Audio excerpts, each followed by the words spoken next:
ચાલો મિત્રો, ઉદાહરણ નંબર 9.4 એકદમ આવડે તેવું છે, જોઈ લઈએ. શું કહ્યું છે આપણને કે 2 સેન્ટીમીટર ઊંચાઈની એક વસ્તુને 10 સેન્ટીમીટર કેન્દ્ર લંબાઈના બહિર્ગોળ લેન્સને મુખ્ય અક્ષ પર લંબ રહે તે રીતે મૂકેલી છે. ઓકે, બરાબર. બહિર્ગોળ લેન્સ એટલે આપણે વિચારીએ છીએ જેમ કે બહિર્ગોળ લેન્સ કઈ આ રીતનો હોય, બરાબર. ધ્યાનથી સમજો, બહિર્ગોળ લેન્સ તમારો આ રીતનો હશે, બરાબર. ના દેખાય તો આપણે થોડું વધારે દોડીશું, આમ નજીકમાં જેટલું વધારે ક્લિયર થાય. અહીંયા આપણો બહિર્ગોળ લેન્સ સમજો. બહિર્ગોળ લેન્સ કઈક આ રીતનો છે. આ એની મુખ્ય અક્ષ છે.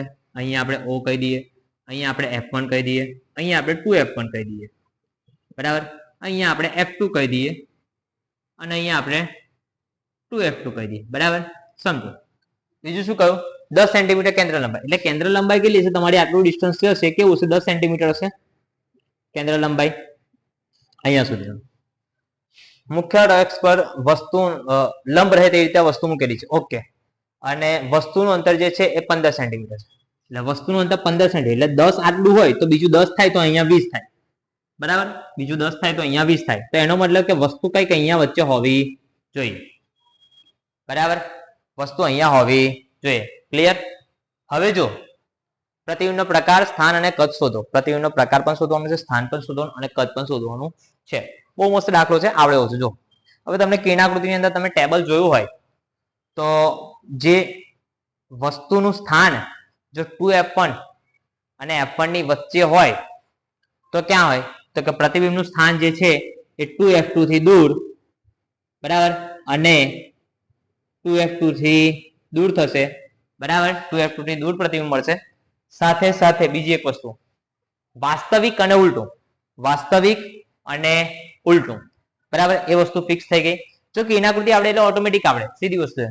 વાસ્તવિક અને ઉલટું ટેબલ પણ તમે યાદ રાખી શકો છો. એટલે વાસ્તવિક અને ઉલટું, પ્લસ બીજું એની જે હાઈટ હશે એ વસ્તુ કરતા કેવી હશે? સહેજ વધારે. એટલે આપણે જે અહીંયા કદ શોધવાનું છે એ અત્યારે જે આપેલું છે 2 સેન્ટીમીટર, એના કરતા કદ થોડું મોટું આવવું જોઈએ, વત્તા તમારી પાસે જે 20 સેન્ટીમીટર આટલું ડિસ્ટન્સ થાય એના કરતા આ ડિસ્ટન્સ 20 સેન્ટીમીટર, તો 20 કરતા જો મોટો જવાબ આવે અને ધનમાં જવાબ આવે તો તમારો દાખલો સાચો ઓટોમેટિકલી, બરાબર. ચાલો હવે જોઈએ ધ્યાનથી કેવી રીતે કરવું છે. પહેલા હું રફ કરી દઉં, પછી આપણને જે ઇન્ફોર્મેશન છે આપી છે એ લખીશું, ગિવન કરીએ દર વખત જેમ કરીએ તેમ, બરાબર. ચાલો ગિવન કરું છું. શું ઇન્ફોર્મેશન આપેલી છે ધ્યાનથી જો. ગિવન, બરાબર. ગિવન શું છે? 2 સેન્ટીમીટર ઊંચાઈ એટલે વસ્તુની જો પહેલા બહિર્ગોળ લેન્સ. ચાલો પહેલા લેન્સની વાત કરીએ. બહિર્ગોળ લેન્સ છે, બહિર્ગોળ લેન્સ. ઓકે, સરસ, વેરી ગુડ. 2 સેન્ટીમીટર ઊંચાઈ એટલે વસ્તુની ઊંચાઈ આપેલી છે. વસ્તુની ઊંચાઈ h બરાબર કેટલા છે? 2 સેન્ટીમીટર. ઓકે, સરસ. કેન્દ્ર લંબાઈ કેટલી છે? કેન્દ્ર લંબાઈ f બરાબર કેટલા છે? 10 સેન્ટીમીટર. હવે અહીંયા આપણે કેન્દ્ર લંબાઈ કેવી લઈશું? ધન, ખબર જ છે, બરાબર. મેં તમને કહ્યું એ પ્રમાણે. ઓકે, હવે શું? તો કે વસ્તુ અંતર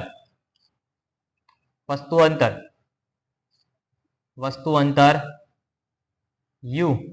હવે વસ્તુ અંતર હંમેશા કેવું હોય? માઇનસમાં જ હોય દીકરાઓ, બરાબર. કેટલું આવશે? 15 સેન્ટીમીટર. થઈ ગયું. તો પ્રતિબિંબનું અંતર શોધવાનું છે. પ્રતિબિંબ અંતર v શોધો. વસ્તુની પ્રતિબિંબની ઊંચાઈ શોધવાની થશે, બરાબર. પ્રતિબિંબની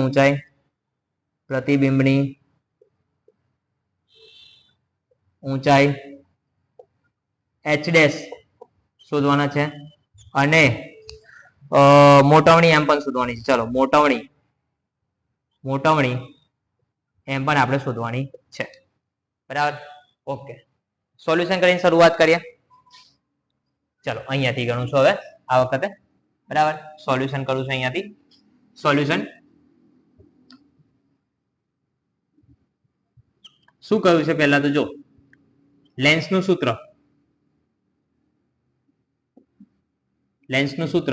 શું છે? 1/f બરાબર 1/v માઇનસ 1/u. ઓકે, સરસ. આપણે શું શોધવાનું છે? v શોધવાના છે. તો યુ ને બરાબર ની આ બાજુમાં લાવી દો, બરાબર. એટલે આપણે અહીંયા લખીએ 1/v બરાબર 1/f વત્તા 1/u. કેન્દ્ર લંબાઈ ધન જ છે, 1/10 1/10 ઓછા વત્તા ઓછા, બરાબર. વસ્તુ અંતર યુ જે છે માઇનસમાં છે એટલે આપણે શું માઇનસમાં લખીશું. ચાલો 15 એકા 15, 10 એકા 10 છેદમાં 15 ગુણ્યા 10, બરાબર. તમને ખબર જ છે એઝ યુઝ્યુઅલ શું આન્સર આવશે, 5/15 ગુણ્યા 10, બરાબર. તો 5 તરી 15, 1/30 જવાબ આવ્યો, બરાબર. હા કે ના, 1/30 જવાબ આવે. હવે આપણે અહીંયા આગળ લખીએ કે 1/30 જવાબ આવતો હોય એનો મતલબ શું થાય કે આપણી પાસે 1/v બરાબર 1/30 છે, તો v બરાબર કેટલા થાય 30 સેન્ટીમીટર થાય, બરાબર. તમને યાદ હોય તો પ્રતિબિંબ છે એ જમણી બાજુ મળતું હતું તો વેલ્યુ કેવી ધન આવે, આવી ગયા.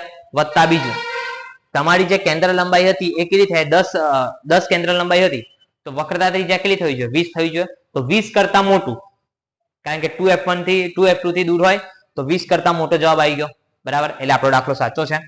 સાથે સાથે હવે વાત કરીએ કે આગળ જોઈએ તો આપણે દીકરા વસ્તુની ઊંચાઈ શોધી છે, વસ્તુની ઊંચાઈ શોધીએ. વસ્તુની ઊંચાઈ માટે આપણી પાસે ડાયરેક્ટ કોઈ સૂત્ર નથી, બરાબર. વસ્તુની ઊંચાઈ શોધીએ પણ ડાયરેક્ટ કોઈ સૂત્ર નથી, પણ આપણે મોટવણીનું સૂત્ર વાપરીએ. મોટવણી બરાબર શું કે h' h બરાબર v/u, બરાબર. તો આપણે આને કાઢી નાખીએ અને આ બંને સરખાવીએ તો શું થાય દીકરાઓ, તો કે h' બરાબર v × h છેદમાં u, બરાબર. ચલો v ની વેલ્યુ કેટલી લાવે આપણે 30, ઓકે સરસ 30. હાઈટ કેટલી છે આપણી પાસે આપેલી, તો કે 2 સેન્ટીમીટર છે, જો અહીંયા 2 સેન્ટીમીટર, ઓકે.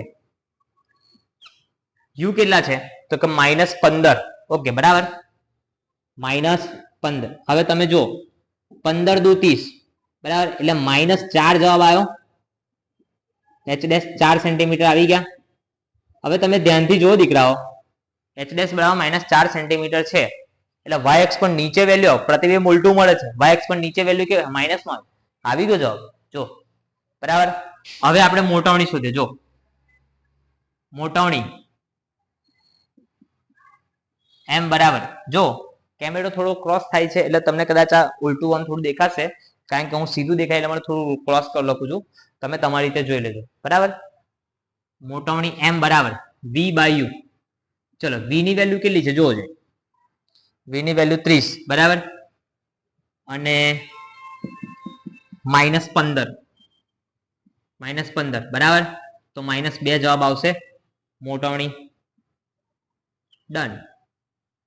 મોટવણી m -2 આવે છે, બરાબર. ઓકે ચલો, મોટવણી જો માઇનસમાં આવતી હોય એનો મતલબ શું દર્શાવે કે વાસ્તવિક અને ઉલટું પ્રતિબિંબ રચે છે.